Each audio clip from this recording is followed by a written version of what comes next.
You've just tuned in to the nexus of inspiring, encouraging, and uplifting leaders who share their successes and their failures.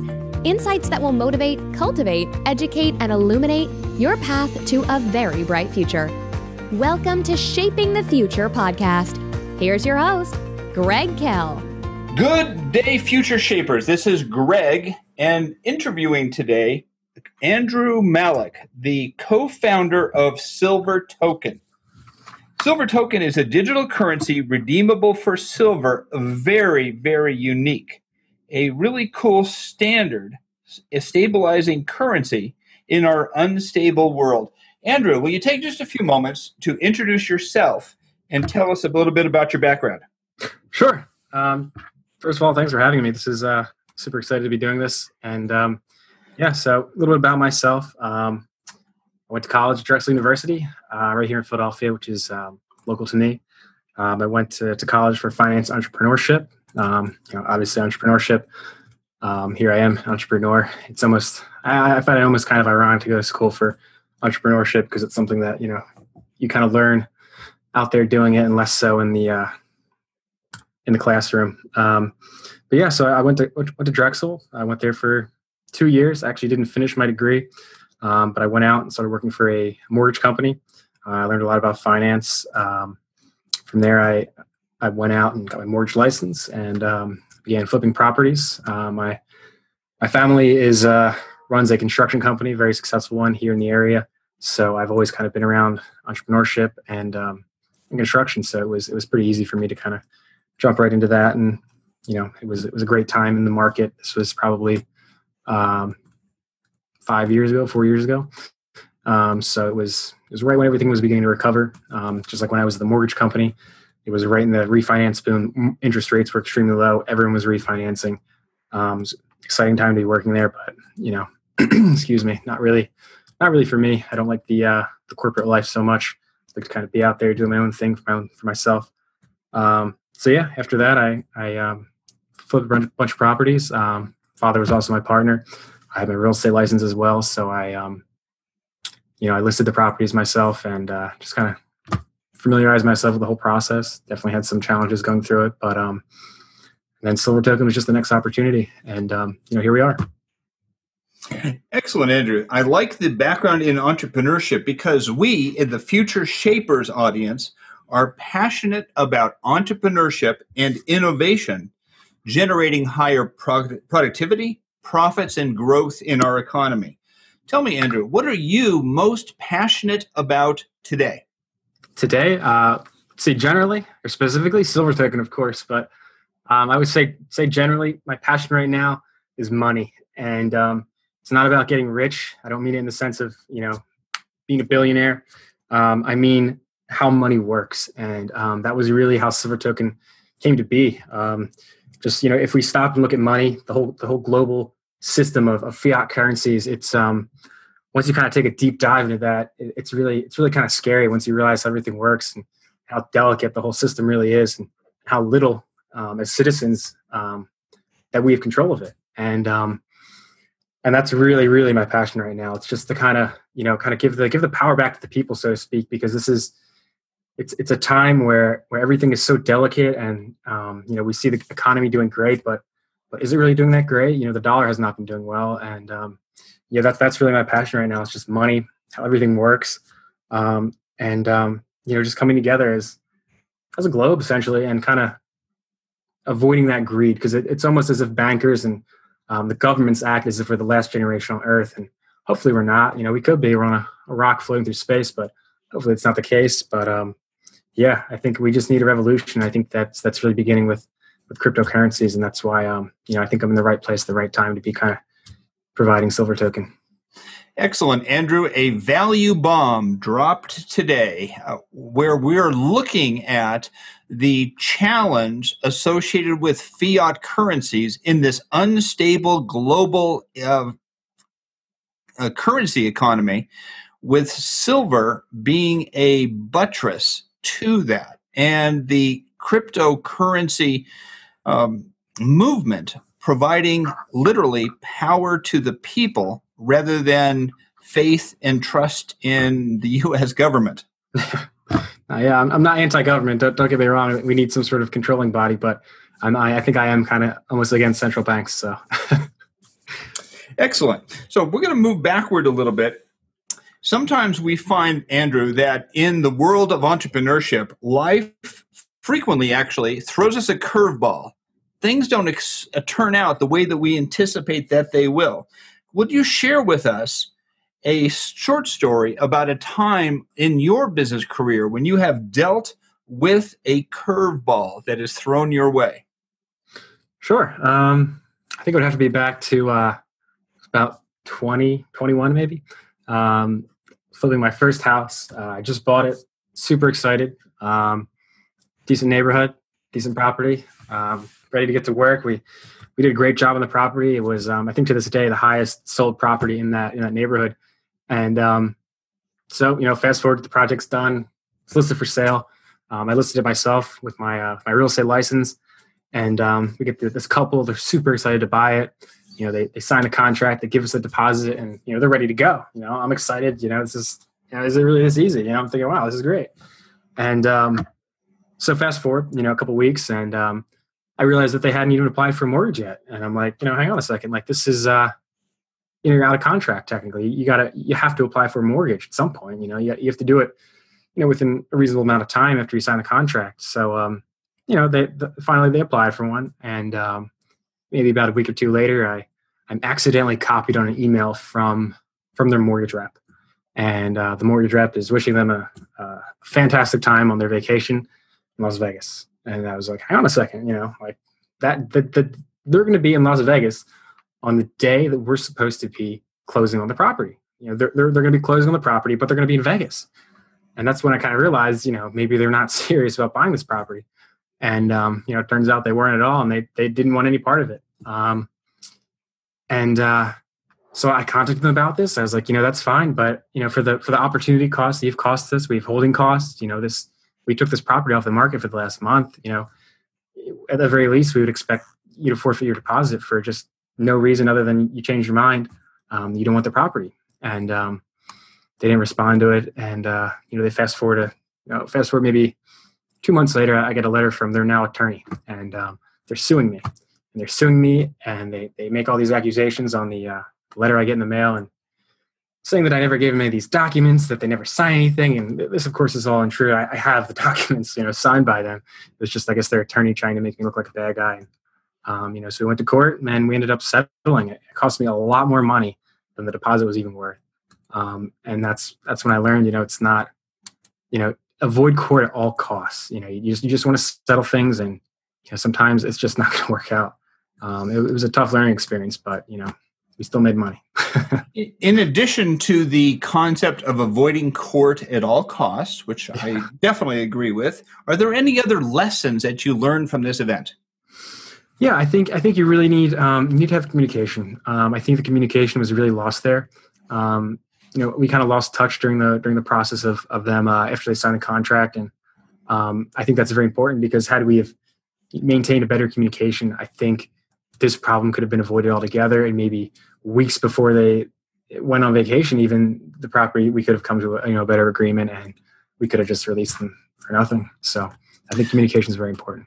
Another value bomb dropped by Andrew Malek today: communicate with integrity. That is an excellent lesson to learn. Absolutely. How did this experience help you become the success that you are today? I think it kind of showed me, like I said, not everything's going to go your way. Life is not going to be perfect. You might have a plan for something, but that plan is definitely not going to be met exactly as you thought it would have been when you made it. And I think it was a lot of it for me was just to kind of keep going. Just don't give up. Like, this is just like one little hurdle you need to just overcome. It was a tough day. I lost a lot of money in one day just from that one event, and I could have given up and went and got a job, but I think it was all about just, staying focused on what I wanted to do and just working at it, a little bit each day. And that's exactly what I did. And, we had a lot of success with all the properties moving forward from there. So, yeah. It helps if you are at the right place at the right time. And sort of you have the wind at your back. That helps as well.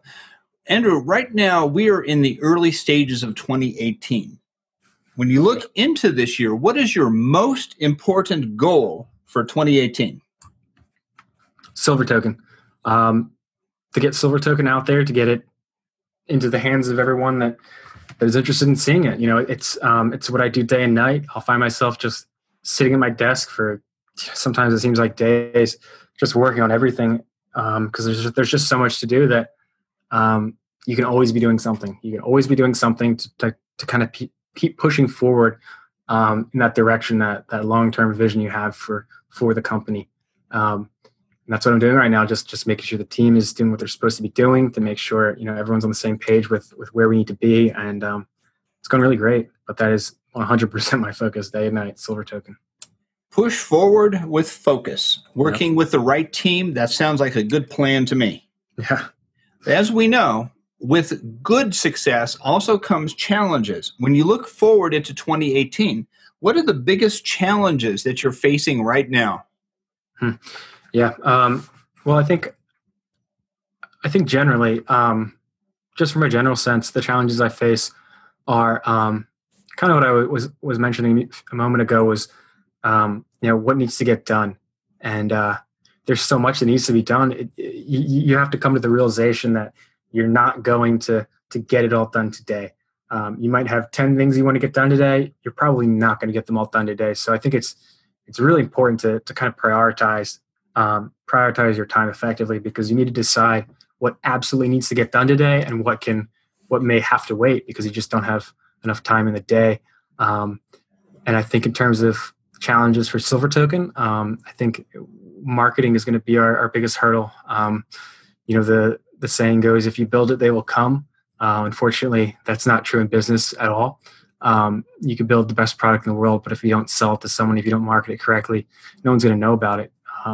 So I think that's our next challenge is effectively marketing Silver Token to get it in front of people that that will be interested in it. So that's the challenge of moving forward.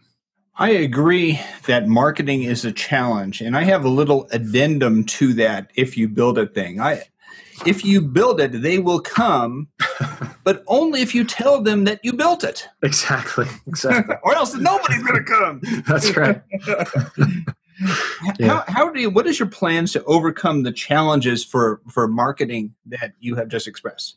Absolutely. Well, first of all, you've seen our website right now. We're working with one of our team members. He's completely redone the copy, so it's going to be much less technical and more easy for people who are less technical and are just kind of being exposed to the whole cryptocurrency, the whole blockchain space. They can kind of understand it in an easier way. And the second part of that is the Silver community has a very large following on YouTube, and I think if we can get Silver Token in the hands of the correct influencers, that will be monumental for us, because it's just you see it on a huge scale. Nike picks some athlete or Gatorade picks some athlete to drink their drink on TV, and all of a sudden everyone wants it. So it's that same kind of clout that we want, where the person who everyone in the Silver community follows, we want that person to kind of be on board with Silver Token, and I think we'll get there. Yes, those individuals, they have the ultimate commodity of trust. Yeah, it is good to be able to sort of follow along and help build their trust, and in doing so, that helps you as well. Yeah, exactly. Yep. Okay, so we're going to move. So I understand that overcoming the marketing challenges will be including aligning with some of the principal influencers within the Silver community and to helping to build or engender a sense of trust within that community. Sure. Yeah. Okay. So we're going to step into the Wayback Machine now. And so I'm going to ask you, Andrew, to remember back when you were just considering starting a business, maybe Silver Token, or maybe the effort that you did through the property ownership and buying and flipping and that stuff. Yeah. Remember back to where it first started. What was holding you back from becoming an entrepreneur at the very, very beginning? Well, I mean, if you want to go way, way, way back, we can. I was raised in a family of entrepreneurs, so I think I've always it hasn't been it's always kind of been normal for me to kind of go out and make my own way in the world and not really work for someone else to do that. If you went way back to when I was younger, I used to just, the last day of school, this was a big moneymaker for my summer fun. All the kids used to throw away their textbooks, and I used to just scoop them all up out of the trash can and sell them on Amazon. And that was middle school. So that was really the first beginning for me. But going into being so young, especially buying these properties at sheriff sales, at auctions, everyone there had 15 years limit at least, and it was I remember the first time I raised my hand to bid on a property, I was terrified. I was in the back of the room, I raised my hand to make a bid, and the whole room turned around and looked at me, and I was like, oh crap, did I do something wrong here? Why is no one else bidding on this property? Is there something that I missed that everyone else knows? But apparently it was a good deal. It was a great opportunity for us. We did very well on it, but I did very good on it. But I think it was failure. You have to have confidence in yourself, and you can't really second guess yourself. And you can't be afraid to fail. Even if you do fail, it's who cares? It's everyone's going to fail at something at some point. So, why not get it over with early on? So, I think failure is a hard part. And judgment. Everyone's afraid of what the outside thinks of them, and especially now it's even more prevalent with social media and that whole second persona people have on the internet. So you just kind of don't be afraid to fail. Just be yourself. Another value bomb dropped by Andrew Malik. Don't be afraid to fail. Understand that there's growth that comes from it. Just press forward. Yep, exactly. Moving on to or back to Silver Token. Tell me, why did you form Silver Token? Sure. This kind of goes back to what we were mentioning, what I mentioned earlier. Just money. Money is no longer money. When we have $1 in our hand, it's backed by the government, which is it's backed by the central bank, which it's backed by bonds, which it's backed by nothing. Essentially, it's worthless. And every time that has happened in history, where there's been a fiat currency backed by just bonds, worthless bonds, it's always failed. And I see the value of our purchasing power decreasing. It decreases every day, and it's a little scary. And we were kind of in the right place at the right time. We saw this opportunity with we saw Bitcoin, we saw the blockchain technology kind of become more mainstream. Especially even this year, I think it's going to be a huge year for cryptocurrencies in general. But we saw that we could connect those two. That ability with the blockchain to kind of spend the money and the ability to kind of make it, essentially real money again by backing it with precious metals. Because that's I think what a currency should be. It should have some sort of intrinsic value that it can lean on, and it can stabilize. By linking this cryptocurrency to silver, it stabilizes it. It doesn't. You no longer have the effects of unlimited printing and the volatility that, and even today, I think Bitcoin this morning was down $100 billion, or maybe the cryptocurrency market in general was, but Bitcoin's been down nearly 50% from its highs. And if that's going to be your money, that cannot work as money. You cannot wake up one day and all of a sudden you have 50% less money. That's a really big deal. So I think Silver Token aims to kind of be that stability that people want. Yeah. It sounds to me as though you are adding a physical dimension to an otherwise ethereal crypto type of world. Absolutely. And that's why we've partnered with SWP to kind of provide the vaulting services. They're professionals in this. They know exactly what they're doing. And I think that will, our relationship with them will really help strengthen the trust in Silver Token, as well as, making that physical aspect of Silver Token possible. Yeah. Excellent. Tell me what, if you could describe your ideal client or customer of Silver Token, what are they like? Sure. I think it's someone who they really understand the value of money. I think it will be an ideal customer would be someone who's maybe over the age of 45, and they've kind of seen firsthand the purchasing power of their money decrease. Like I mentioned, that property the first property I flipped, that neighborhood specifically, was built in like the 50s. And when those houses were built, they were like $10,000 brand new. And nowadays they're $225,000. And the only way for that to have happened is for the purchasing power to significantly declined. And I think that person who has witnessed that firsthand in their lifetime can really see the value in Silver Token. I think they will, they will understand this much better than the majority of people, because they realize that there is a need for Silver Token, and they don't want to lose their money like they have been for the last 50 years. So yeah. Excellent. Now, from the perspective of a entrepreneur, I would expect you have received advice, maybe even mentor type relationships from folk in the past. Could you please share with the Future Shapers audience the best advice that you have ever received? Wow. Well, I think my number one mentor in my life is definitely my father. He's kind of been my business partner for as long as I've known him. And I think some of the best advice that he's given me, and not only given me, but I've seen him live it, would have to be, things aren't built overnight, and you have to have tenacity to kind of keep working at them. I've seen him really beat up in business, to the point where most people I think would just say, you know what, forget it, let's go do something else. And he just gets up and he just keeps going. It's very admirable to see him do that. And I think tenacity, don't give up. You just keep focusing. You have to have that vision that you're moving towards, and every day just work at that vision a little bit more until you get to it. Yeah, I think that's best advice I've ever gotten. Excellent advice. A summary: have tenacity, have a vision, and have a plan to realize that vision, and just keep on plugging. Keep on plugging. It's not going to be easy, but if you keep at it, you might get there. Excellent. Andrew, we in the Future Shapers community are big readers. Is there a book you would recommend to our Future Shapers audience, and why? Absolutely. My favorite business book by far is 0 to 1 by Peter Thiel, the co-founder of PayPal, along with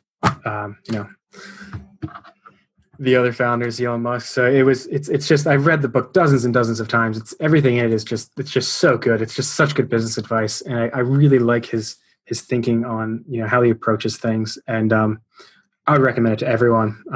It's my kind of go-to book. If I have no other audiobooks on my phone and I'm driving around, I'll just put that book back on and listen to it again, because I always get something out of it when I listen to it or read it again. Yeah, it's such a good book. Excellent. 0 to 1 by Peter Thiel. He's pretty big in the crypto space, as I understand. Yep, he is. He just Polychain Capital. Andrew, I will follow your advice, and I will download that today, because it's time for me to get my next Audible book. Outstanding. Okay, Andrew, we in the Future Shapers understand that simple actions and habits over time work together to create an outstanding future. What are you doing now to shape your future? I completely agree with that. And I think what I'm doing right now is I keep a daily journal. Every morning when I wake up, I kind of write down what I'm trying to get done for the day. What I need to really focus on, zero in on. And then at the end of the day, just kind of review, like, how did I do? Basically, I think it's important to keep a tally on yourself, and especially that actually helps with bad habits, because bad habits, you don't really notice they're even happening, or they're being destructive to your life until it's too late, until you're like, oh my gosh, how long have I been doing this? I didn't even realize it. So if you kind of keep a tally of what you're doing and what you're doing wrong, what you're doing right, I think it's easier to kind of steer yourself in the right direction, to kind of keep basically a log. You want to kind of monitor what you're doing and make sure you're doing the right thing. Excellent. Good advice. Journal is a good habit to record your successes, record your failures, and ultimately measure your results. Exactly. Yep. Okay, Andrew, I appreciate you joining us today in the Future Shapers Nation. Can you please tell us how listeners today can contact you and what they might receive when they do reach out to you? I guess you can contact me on Twitter. It's just my name, @AndrewR.Malek. I'm not the most frequent Twitter poster, but I'm always on Twitter, lurking and keeping up to date with the latest on the cryptocurrency space. And Yeah. I mean, we can work together. There's always, I think you can always gain something from someone, and I think that goes both ways. Something that I might lack that other person might have, and something that they lack I might have. So if you feel like you can help or I can help you, feel free to just reach out. Excellent. So that is at Andrew, Andrew Malik, Malik. Also, his website, check it out, is silvertoken.com. SILVERTOKEN. Andrew, thank you for sharing some time in your busy schedule with the folk at the Future Shapers Nation. We look forward to watching from afar or up close, maybe as a client, the growth of Silver Token. I appreciate your time. Future Shapers Nation, thank you for listening today, and be prepared for our next interview that it will be coming shortly. Thank you again. Thank you so much, Greg. Thank you for having me. Thank you for joining this episode of Shaping the Future podcast. We leave you, future shapers, with this challenge. Act boldly today to shape your future, because if you don't, it will absolutely be shaped for you.